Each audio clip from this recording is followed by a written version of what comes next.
Kırat maşallah. Ben razı değilim hicrana kama, garip gönlüm haldan hala salan var. Sebavetten beri bir yol gözlerem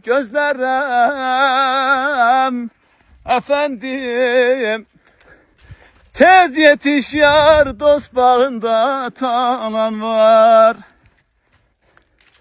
Sümmaniyem ya Rab gönlüm hoş eyle, ya sabır ver ya da bağrım taş eyle. Ya bir çift kanat ver ya da kuş eyle. Tez yetiş yar, dost bağında talan var. Baba bakırat. Atlarla türküler olmasa vallahi bu dünyanın derdi çekilmez. Vallahi diyorum. Tabi inanç konuları evvela da onlar başta, ama sonra bu dünya keyifleri konusunda atla türküler olmasa bu dünyanın derdi çekilmez.